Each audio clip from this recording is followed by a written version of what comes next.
حدیث میں آیا ہے اجعلوا آخر صلاتکم باللیل الوتر، اپنی رات کی آخری نماز وتر کو بناؤ، گردانو کرو۔ پھر جو یہ وتروں کے بعد میں 2 نفلیں پڑھتے ہیں کھڑے ہو کر یا بیٹھ کر، یہ کیوں پڑھتے ہیں؟ اس کا جواب یہ ہے کہ آپ عربی پڑھے ہوئے نہیں۔ عربی میں جو امر ہوتا ہے، آرڈر، اس کے بہت درجے ہیں۔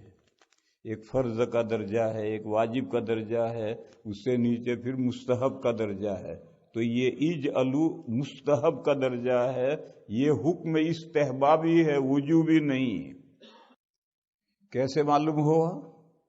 اس طرح معلوم ہوا کہ خود نبی پاک صلی اللہ تعالی علیہ وسلم نے گاہ بگاہ، ہمیشہ نہیں، کبھی کبھی وتروں کے بعد حضور وتر پڑھتے تھے، رات کے پچھلے حصے میں تہجد کے بعد وتر پڑھتے تھے۔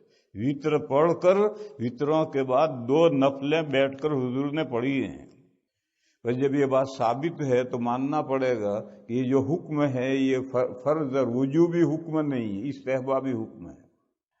دوسری دلیل، حضرت ابو بکر صدیق رضی اللہ تعالی عنہ کا معمول تھا، وہ وتر پڑھ کر سوتے تھے اور رات کے آخر میں اٹھ کر تہجد پڑھتے تھے۔ اور حضرت عمر سونے سے پہلے وتر نہیں پڑھتے تھے، اٹھ کر تہجد پڑھ کر پھر وتر پڑھتے تھے۔ تو نبی پاک صلی اللہ تعالی علیہ وسلم کے علم میں جب ان دونوں حضرات کا معمول آیا تو حضور نے حضرت ابو بکر سے کہا، تم نے احتیاط کا پہلو اپنایا ہے۔ ہو سکتا ہے رات میں نہ اٹھ سکے، وہ تہجد نہ پڑھ سکے، تو تہجد قضا ہو جائے تو نو پرابلم، لیکن تہجد کے پیچھے وتر بھی، تو وتر تو واجب ہے، وہ کیسے قضا کریں گے؟ تو فرمایا تم نے احتیاط کا پہلو اختیار کیا کہ سونے سے پہلے وتر پڑھ کر سوئے، پھر اٹھتے تھے اور تہجد پڑھتے تھے۔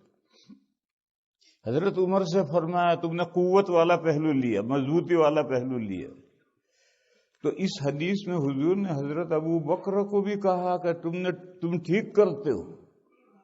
تو جب سونے سے پہلے وتر پڑھ کر رات کے آخر میں اٹھ کر حضرت ابو بکر تہجد پڑھتے تھے تو معلوم ہوا کہ وہ جو حضور کا حکم ہے اجعلوا کرو، یہ حکم وجوبی نہیں، یہ حکم استحبابی ہے۔ دوسرا سوال تھا